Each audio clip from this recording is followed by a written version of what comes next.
Apple ouvre l'accès à cette technologie de paiement sans contact à ses concurrents. Elle répond ainsi aux préoccupations de l'Europe en matière de concurrence.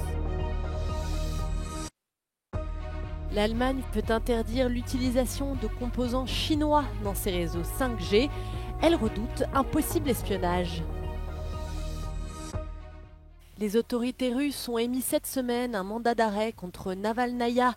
Serait-elle le nouveau visage de la résistance au Kremlin ?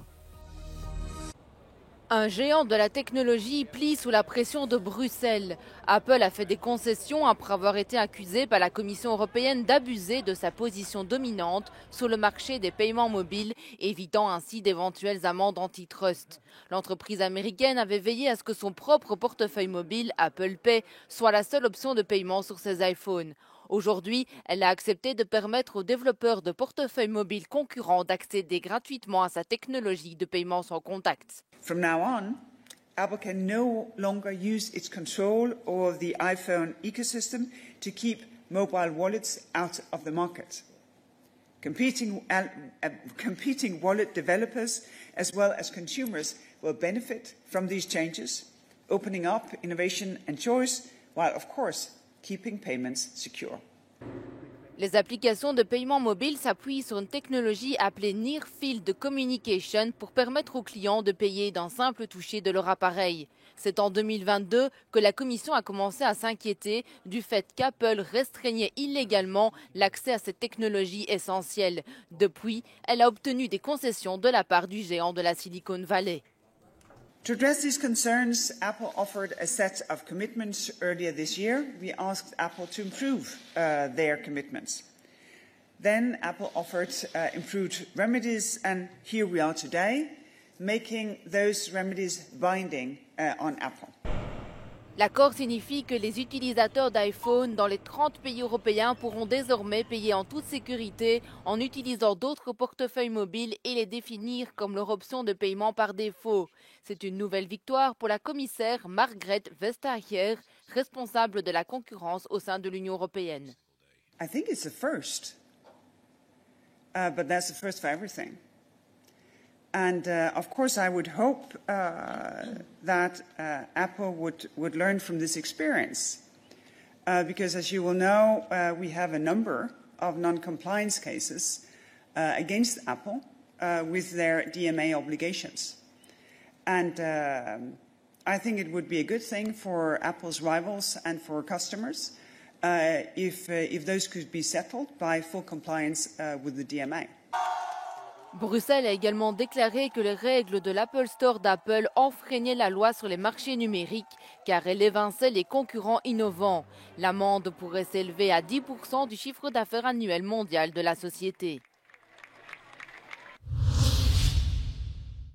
L'Allemagne, qui possède l'économie la plus solide de l'Union européenne, veut interdire l'utilisation de composants chinois dans les pièces qui servent à bâtir ses réseaux 5G. Cette mesure devrait prendre effet à partir de 2026. Nancy Faeser, la ministre allemande de l'Intérieur, a expliqué que le pays cherchait à se protéger d'un plausible espionnage. Wir müssen Sicherheitsrisiken verringern und anders als in der Vergangenheit einseitige Abhängigkeiten vermeiden. Wir müssen unabhängiger und krisenfester werden. Die heutigen Bedrohungslagen unterstreichen die Bedeutung einer sicheren und resilienten Telekommunikationsinfrastruktur, gerade auch mit Blick auf Gefahren durch Sabotage und Spionage. Deshalb, meine Damen und Herren, handeln wir so entschieden. Du côté chinois, le porte-parole du ministère des Affaires étrangères a critiqué la décision qu'il juge restrictive et mauvaise pour l'économie. 经贸科技问题政治化，只会破坏正常的技术交流与合作，不符合任何一方的利益。希望德方尊重事实，理性决策，独立做出符合自身利益和国际规则的决定，为包括中国在内的各国企业提供公平、透明、开放、非歧视的市场环境。 Dans la foulée, la Chine a annoncé sa propre enquête après l'annonce que l'Union européenne appliquerait une taxe à l'importation de 38% sur ses voitures électriques.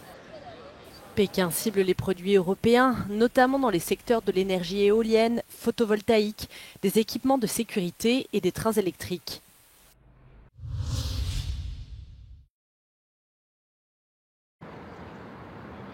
Alors que le nouveau Parlement européen tient sa première session plénière à Strasbourg, 720 députés convergent vers la ville française pour entamer la législature.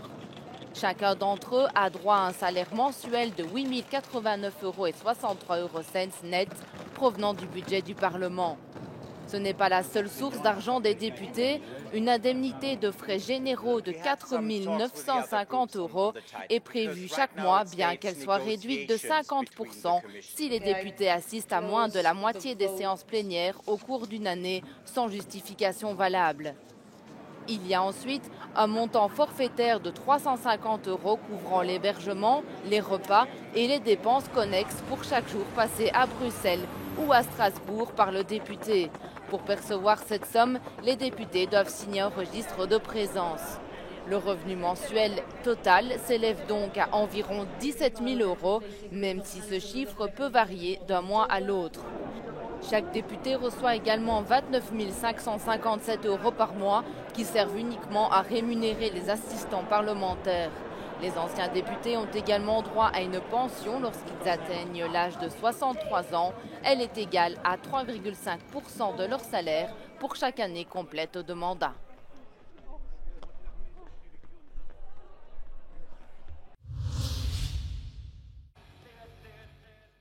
Depuis la mort de l'opposant au Kremlin Alexeï Navalny en février dernier, sa veuve Yulia Navalnaya continue de faire vivre sa mémoire et son combat.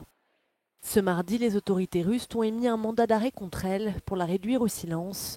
Navalnaya serait-elle le nouveau visage de la résistance au poutinisme? Sur ces images, filmées en juin dernier, des milliers de personnes assistent à un concert à Berlin pour pouvoir l'écouter. Мы смелые, нас много. А главное, что нас отличает от тех людей, которые сейчас захватили нашу страну, это достоинство, честь, правда и любовь.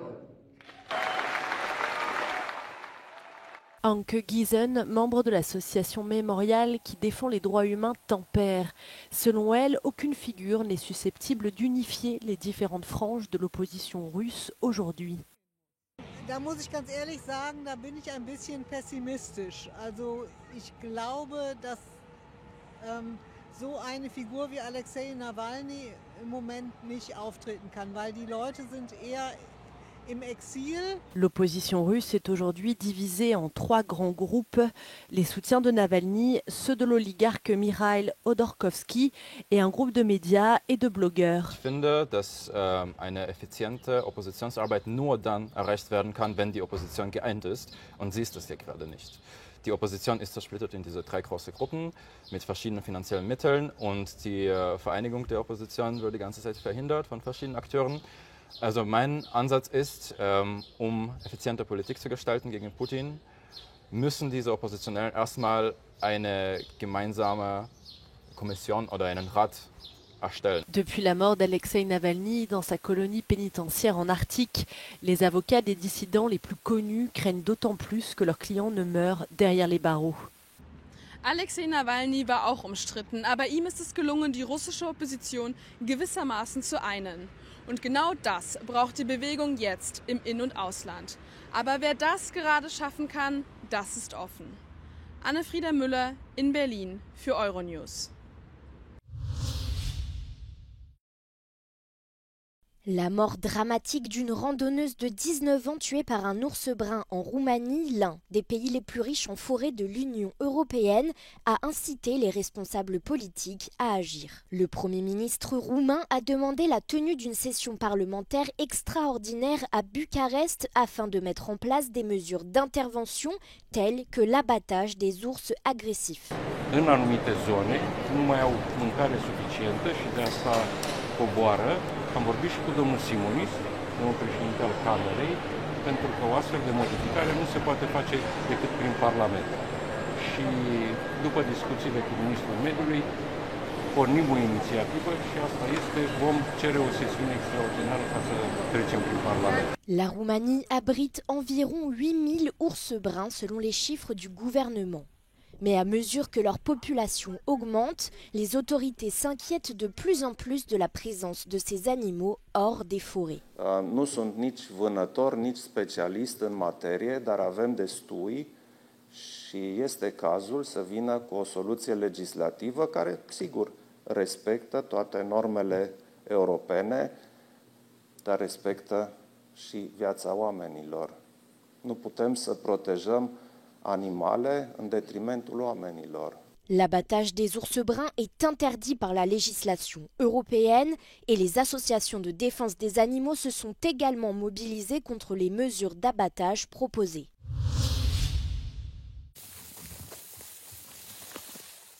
La récolte de cette saison est considérée comme l'une des pires depuis des années par les agriculteurs français, qui s'efforcent d'entretenir leurs champs à la suite des tempêtes et des vents violents ayant détruit une grande partie de leur blé.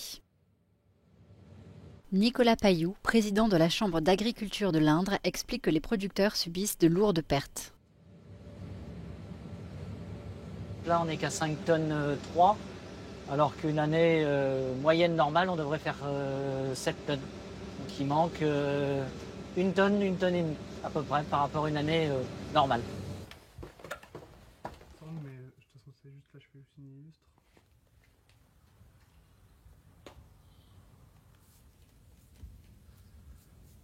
Une année sèche, une année humide, c'est l'imprévisibilité qui fait que c'est compliqué parce que il y a des types de cultures qui se plaisent quand il fait sec. L'année d'après, si ça fait humide, elle ne va pas se plaire. Certains agriculteurs s'attendent à une perte de rendement de 20% par rapport à une année normale.